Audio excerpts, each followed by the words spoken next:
Week 17 of the 2023-2024 NFL season is set to get underway, and this week could be the one that decides it all. Lots of big-time games are coming on this weekend that will ultimately decide who is in the driver's seat to make the playoffs. This is the time to show what you're really made of as you attempt to accomplish your hopes and dreams. Here's a little preview of what's to come and what I expect to happen in all of the matches. And first up on Thursday night will be the New York Jets visiting the Cleveland Browns. The Browns managed to reach double-digit wins after a successful victory last weekend where Joe Flacco once again led the way alongside Amari Cooper and Dave Njoku, and they have a big-time opportunity with a win here to finally clinch a playoff berth officially. Now, things are going to be looking good regardless of this outcome, I feel. It's just that if they do manage to win here, it's all wrapped up and it's not even up for debate.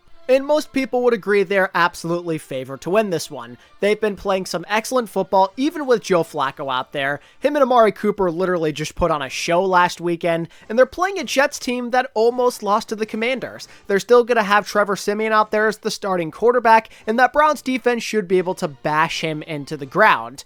And while I do think the Jets defense will provide some kind of challenge for Joe Flacco, who is prone to making turnovers, if they were struggling against Jacoby Brissett and the Commanders last week, then the Browns should be okay. Anyway, next up, we have another Saturday game to look forward to, and it's a big one. The Lions go out to Dallas to play the Cowboys, two of the top teams in the NFC this season. Dallas just suffered a major setback by losing to Miami. They're now once again a game behind the Eagles for first place in the NFC East. This is must-win territory for them if they want to avoid the wild card. And since they are playing at home, that should provide a major boost in confidence for these guys as they just play significantly better at home than they do on the road. But the Lions are no pushovers. They have a pretty good record themselves. They've been looking a lot better. They overcame their struggles. Jared Goff and the offense is back in rhythm. The Dallas defense hasn't been nearly as stout as we saw earlier in the season, maybe showing some signs of weakness. There is a big-time upset opportunity for the Lions here where they can really solidify themselves as one of the contenders in the NFC. But I think Dallas are going to bounce back this week. Even though they have shown to be pretty fraudulent overall, not even being able to beat a Miami team that's pretty fraudulent themselves, I just feel like because they're at home, they're going to get that boost that they need. They're just a different beast when it comes to being on their own home soil. I don't know what it is with those guys, but on the road versus at home, it's like two completely different teams. I'd expect Dak to bounce back against a pretty suspect Lions defense, and they end up edging out a close win. The Lions won't make it easy, but I do like Dallas by a little bit. Next up, potentially the game of the week, the Miami Dolphins versus the Baltimore Ravens. Both teams coming off major victories last weekend. The Dolphins, like we just talked about, were able to beat Dallas, while Baltimore beat arguably the best team in the league, the 49ers, in very convincing fashion. And there's a bit of a rivalry between these two, if you remember what happened just 1 year prior when they played. There's an epic comeback by Miami. You already know that Baltimore want to get revenge on those boys, and they got to be feeling pretty good after beating the 49ers the way they did. But the Dolphins are low-key kind of scary, even though I still do kind of think of them as frauds until further notice. Their defense has taken a significant jump since Jalen Ramsey has returned. Their pass defense has been no joke, and the Ravens may not be ready for it. Additionally, Tyreek Hill will be another week healthier. He'll probably be even more effective against Baltimore than he was against Dallas, but I'm still going to favor the Ravens to ultimately win this game. And I say so for two reasons. One, although they beat Dallas, Miami are still maybe a bit fraudulent in my eyes. They still have a bit more to prove, as Dallas themselves haven't really beaten a lot of teams of note this season.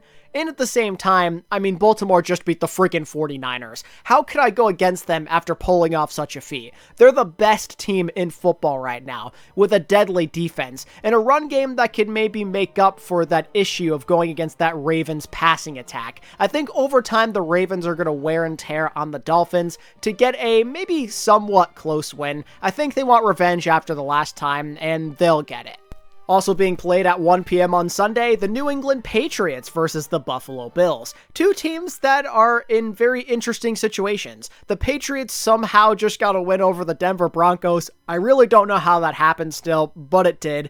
Meanwhile, the Buffalo Bills looked anything but great against the Chargers. They looked quite shaky, once again showing that this season has been quite turbulent and that it's hard to trust them on a week-to-week basis. They were pretty hot and they were beating some great teams, and now it's all kind of crashing back down to earth and they're going through another one of those up and down roller coaster moments, so you just don't know what version of the Bills you're going to get. I mean, they already lost to the Patriots once this season, so I wouldn't be shocked if it happened again. The Patriots just pulled off a BS win. You know they want to keep getting those W's. They don't want to tank. But I think I am going to favor the Bills to win this one. It's tough to imagine they lose to the Pats twice in a row. The Pats only win once in a blue moon. So I will reluctantly give this to the Bills, although I would not be surprised if it's a very ugly game. Next up, the Atlanta Falcons versus the Chicago Bears. A big one in terms of playoff implications. The Falcons are still fighting for the NFC South, while the Bears are clinging on to dear life for a very minuscule chance to get one of the final wildcard spots. Honestly, both of these teams have been kind of interesting. Last weekend, they both got very convincing W's. The Bears absolutely crushed the Cardinals, while the Falcons beat up on a pretty solid Colts team. I don't really know what to expect in this one. Honestly, both teams are rather strange. It's one of those 50-50s. The Falcons, the ride never seems to end with those guys. They're good, then they're suddenly bad, they go on a losing streak, then they start pulling out improbable wins again. I just never know what to make of those guys. Taylor Heineke's back in there, which makes me feel a little bit better about them, but at the same time, their own coaching incompetence may end up ruining that anyway. Now, based off of the trends and patterns we've seen with the Falcons, they may end up just winning this game anyway because that's the nature of the NFC South, but I feel inclined to pick the Bears to win this game. I think that the Falcons have been a very poor team on the road this season. Most of their wins have come at home, and the Bears have won, I believe, 4 of their 6 at their own home field. So I think that home field advantage should play a pretty big role in this one. Not to mention that I just like the way the Bears have been playing defensively. I think they're going to slow down a Falcons offense that can sometimes get in their own way, and Justin Fields in the run game will maybe take care of the rest. It's a hard game to judge because, again, I think that the Falcons overall are maybe a slightly better team, but there's so much on the line for the Bears, like with Justin Fields and whatnot. This is a very important end of the season for them, for him in particular, to make sure that he keeps his job and that the Bears don't draft a quarterback this season. So I think he's going to go out there and play his heart out, and the defense will maybe do him a couple of favors to get that win. Next up, an AFC South duel between the Titans and the Texans. The Titans have been eliminated from playoff contention already, not much to play for here aside from bragging rights, and to be a pain in the neck towards Big Brother, so to speak. Meanwhile, the Texans are looking to maintain pace for a wildcard spot. They need to win this one desperately, and I think they probably will, as they were able to beat the Titans the last time without CJ Stroud, and now it seems like there is a good chance he will return after a couple of weeks away in concussion protocol. I believe that he returned to practice, which is a good sign. Don't know for sure if he'll get the green light to play, but I'm assuming that he should be going in there. But honestly, even if he doesn't, the Texans still might win outright anyway, as they just beat this Titans team a couple of weeks ago without him in overtime. So who's to say that they can't do it again, you know? You can live rent-free in their heads. Now, I don't think it's going to be easy. I do think the Texans will win, but I think the Titans are going to put up a fight. They want to make it hard on their divisional rivals. You know how it goes in these types of matches. But with nothing to play for and likely feeling highly discouraged at this point, the Texans should be able to cruise through. Those guys are young, they're hungry, and they're not going to let this opportunity slip. Moving onward, the Raiders will be playing the Colts at 1 p.m., and the Raiders, surprisingly, are still in a position to potentially make the playoffs. They're on the outside looking in. It's not looking great for them, but technically speaking, they could still make it to the wild card or even win their own division if a couple of things go their way. They were able to get a big-time win over the Chiefs, despite not completing a freaking pass after, like, the first quarter, which is astounding to me, but their defense has been looking a lot better. Antonio Pierce has those guys playing super hard, they're not messing around, and they're playing a Colts team that looked rather vulnerable last weekend against the Falcons. It was a bit of a dud matchup for them, maybe not at full strength because of injuries as well, and there's a good opportunity for the Raiders to maybe get the ball rolling here. However, I think that you've got to go with the Colts in this one, as typically, aside from maybe like one instance this season, the Colts have usually won a game after a loss. They're very good at bouncing back from adversity, and it seems like Michael Pittman may be coming back as well, which is a big-time weapon for them. And I think if they're at full strength, they should be able to get this W. The Colts have been the more consistent team overall, and I think the Raiders were fortunate to run into a Chiefs team that have completely lost themselves in terms of their identity. Their defense might be able to make it close, but their offense is still playing at an unacceptable level. Really, it's the defense that won them that game against the Chiefs, and I just don't think that's something you can rely on a week-to-week basis. They'll crash back down to earth, and the more consistent Colts team will get this win. Okay, but what about the Panthers versus the Jaguars? The Cat Bowl, so to speak. Honestly, I'm a little worried about the Jaguars. I'm very concerned that they might end up getting upset against a Panthers team that they have no business losing to. The Panthers just actually had a coming out game, so to speak, against the Packers. They looked really strong on offense. Bryce Young finally had some protection and was making some good throws. And they're playing a Jags team that has just been spiraling out of control. They look complete and utterly lost out there, and there's a real world where they could lose yet another one here. Honestly, this game might come down to Trevor Lawrence's health. He did exit the previous game with a shoulder injury. He seems to be feeling better, at least in his words, so there's a good chance he might end up playing this Sunday anyway. It's a must-win game. He'll probably find a way to get back out there, but even if he does, if he's not fully healthy, who's to say that we don't see more of the same Jags team that we've seen the last 3-4 weeks? Obviously, he's going to do whatever it takes to get out there in a must-win game where playoffs are on the line, in the division and whatnot.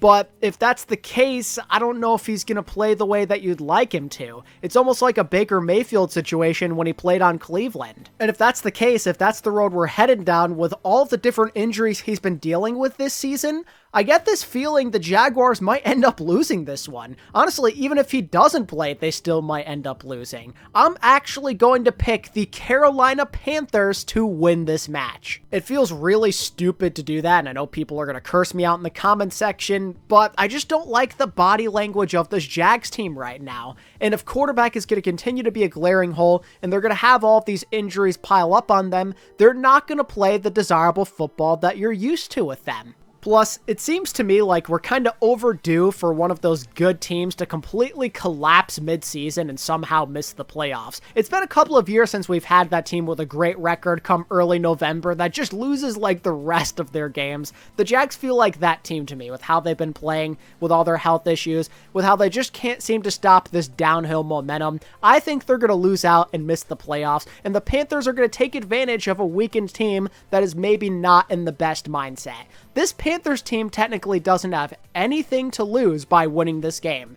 They don't have their draft picks. They desperately want to win with how this season has gone. They have a young quarterback that is trying to prove himself, a defense that has been playing a bit better and has been forcing turnovers, and that could very well continue against a banged-up quarterback who they could possibly hurt even more, or at least force into making some big-time mistakes. Anyway, back to reality. Next, the Rams play the Giants, and I think most of us would agree that LA is going to take this one. This is a must-win game. It's a gimme matchup against a Giants team that just got eliminated from the playoffs. They should be in a great spot to win this game with how their offense has been rolling with Puka and Kyron Williams and with Cooper Kupp returning to form. With the offensive explosion they've been putting on recently, I don't think the Giants are going to keep up. They're weak against the run, and that's going to open up their pass game, and that should be all she wrote. Now, to give the Giants some credit, they did play a surprisingly competitive matchup against the Eagles, much to my delight as a Giants fan myself, but they still did lose that match. They're going to feel discouraged for missing the playoffs,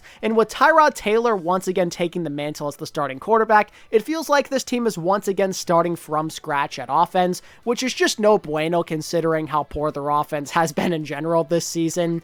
I just don't like the constant back and forth they have going on there. It makes sense to play Tyrod. He's the best QB available, especially with how Tommy DeVito's been playing recently, but it just does you no good. It's too confusing for the team. They can barely even connect anyway on big plays, so Rams should just be able to outpace them no problemo. Speaking of no problemo, the Cardinals will then play the Philadelphia Eagles. This is a great chance for Philly to solidify their lead in the NFC East and potentially even crawl back into the number 1 seed race now that the 49ers took a big-time loss to the Ravens. Not to mention, the Cards have been getting blown out left and right, and they even just lost by double digits to the Bears, who I kind of expected them to either upset or put up a better fight than they did against them. So Eagles should be able to win this one, as they're just a more talented team than Chicago, of course. Should be able to blow them out, if anything. But I think deep down we all know this game could still be scary for Philly, just because of how they've been playing the last month or so,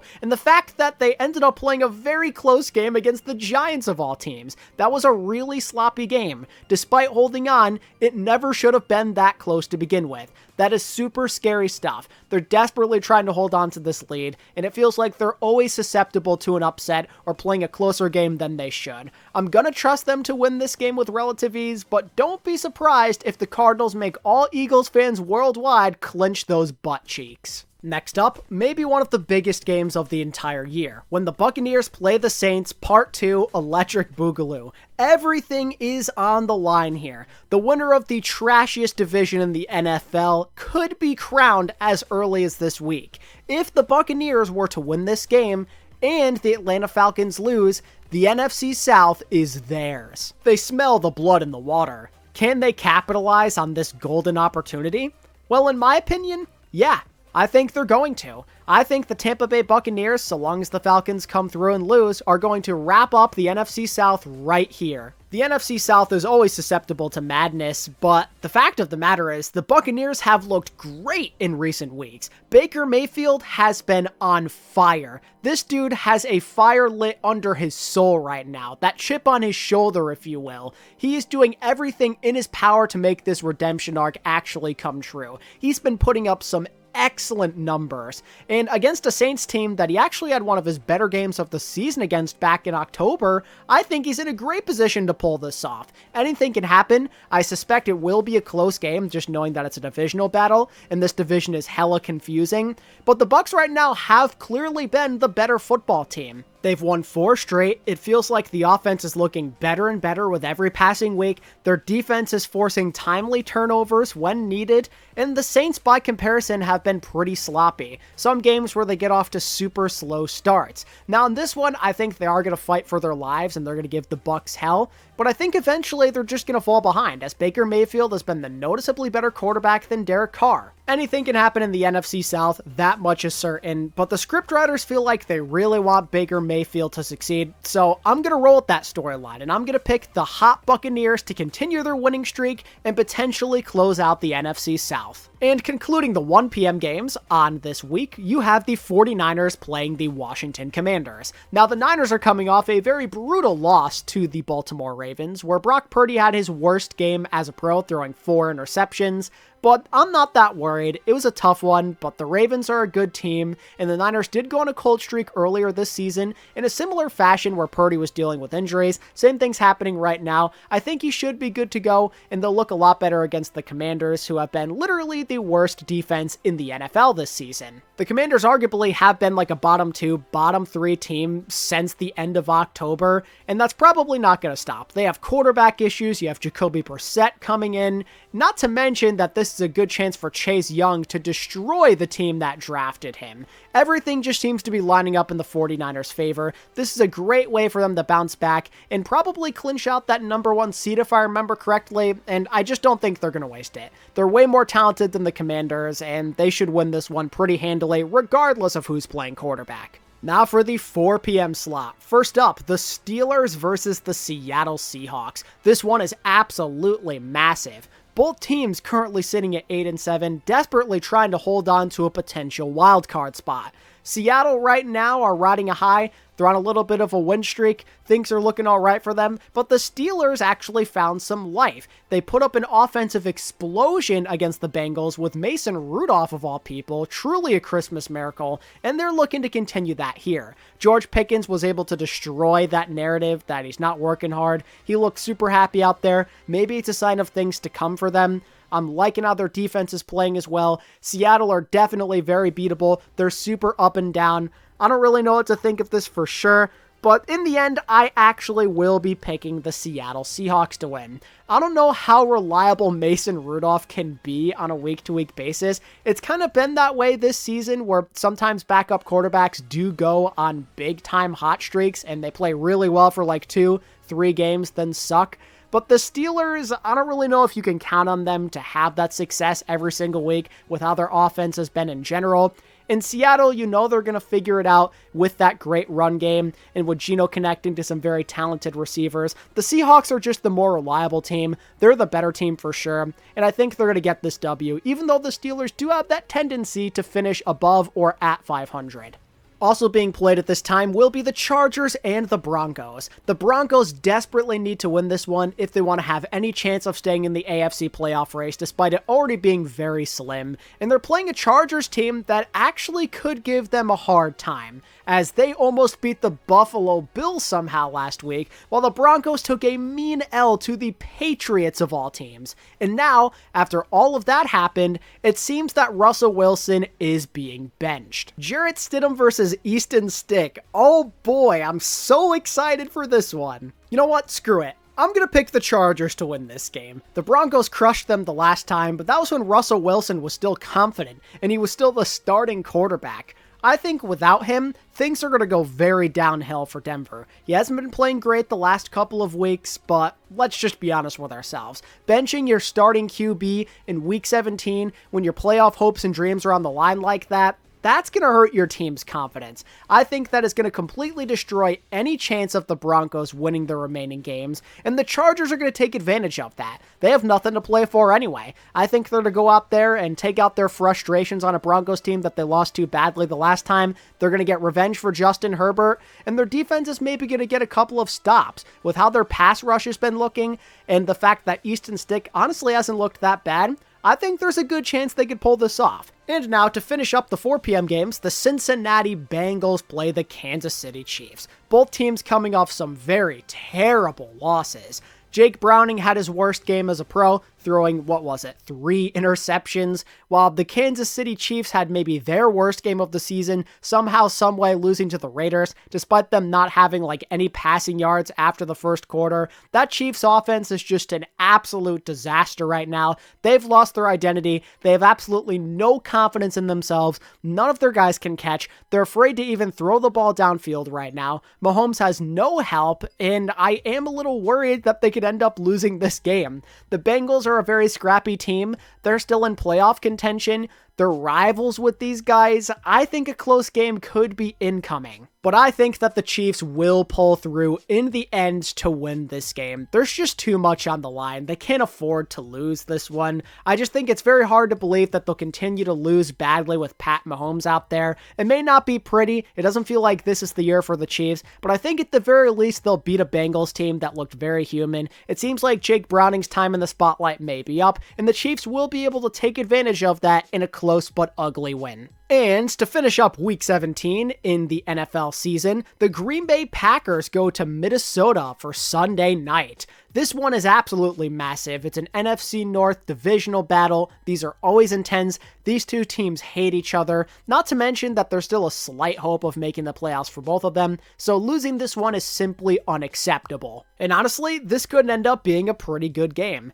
The Packers, despite winning last weekend, have shown that their defense is very, very poor. Joe Barry just does not know what he's doing over there. If they can give up 30 points to the Panthers, they could very easily give up 30 to the Minnesota Vikings. Not to mention that Jair Alexander will be suspended for this one, meaning that they don't have a true number one corner to cover Justin Jefferson, and that could mean big trouble. Nick Mullins, we know this guy loves to sling it. He's getting 300 yards in his sleep, so that Packers defense could be in for a very long day.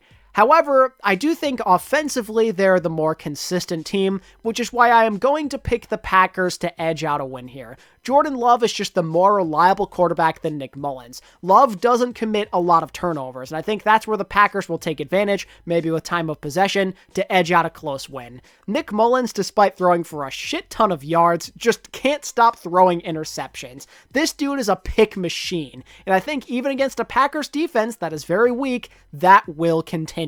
And And on that note, that's going to do it for my Week 17 preview and predictions for the NFL season. Let me know what you're thinking about these matches down in the comments below. Who do you think wins? Are there going to be any upsets? Who's going to clinch a playoff berth? Let me know all your thoughts down below. And of course, if you enjoyed this video and you want more in the future, be sure to give it a like and subscribe for more NFL content.